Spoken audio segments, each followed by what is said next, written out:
Russian President Vladimir Putin has ordered the country's nuclear forces to be put on high alert as strong resistance from the Ukrainians slow Russian forces in Ukraine to a crawl. This as Ukrainian President Zelensky prepares for talks with Russia and President Biden readies his first State of the Union address. Welcome to Washington and to Fox News Live. I'm Brett Baer. We have Fox team coverage with Peter Doocy at the White House. Trey. Brett, good evening. Air raid sirens sounded once again just moments ago here in the Ukrainian capital of Kyiv as troops and civilians alike tried to push back this Russian offensive. Some ominous words from the mayor of Kyiv tonight saying that evacuations are no longer possible. He said people will have to stay put and fight back against the Russians.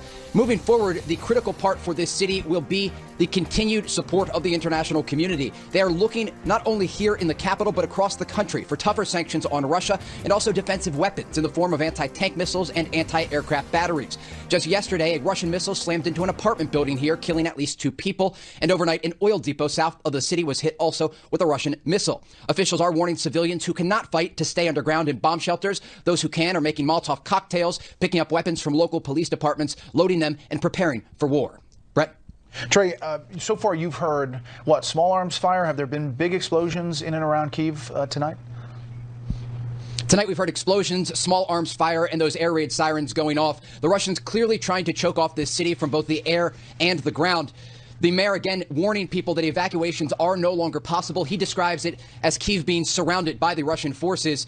We do know there will be offensives by these Russian troops as they plan to try to take over the capital city. Ukrainian President Volodymyr Zelensky reportedly still in Kyiv. He is vowing to fight the Russians, stay here like many members of parliament, loading their weapons and preparing to fight. And Brett? Trey, what do the streets look like? Are there people out on the streets? Do they all go to the bunkers or the underground during this time of the night? Or what did it look like today?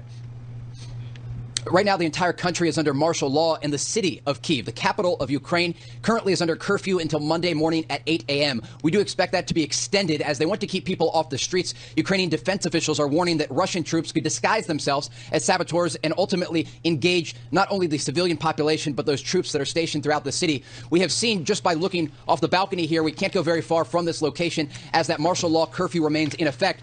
But trucks and barricades trying to block off some of the key arteries into this city. They want to make sure if those Russian tanks start to roll through Kyiv, they'll be slowed down and give the civilians and troops a chance to fight back. Well, listen, you guys stay safe. We'll check in a little bit later. Trey, thank you. We'll go to Lviv, Ukraine right now, where residents are preparing for war. Lucas Tomlinson is live on the ground there with the latest. Lucas, can you hear me? Lucas Tomlinson in Lviv. Brett, a week ago, college kids in this university town were having fun. They were out. They didn't think the Russians were coming. Today, they're making bombs. We saw these college kids earlier today while walking the streets making what looked like Molotov cocktails and much larger homemade bombs, perhaps roadside bombs to disable some of these Russian armored units and some of these tanks that have been rolling into this country. Now, because of this, many people here in this country are very nervous. Of course, many are fleeing. That's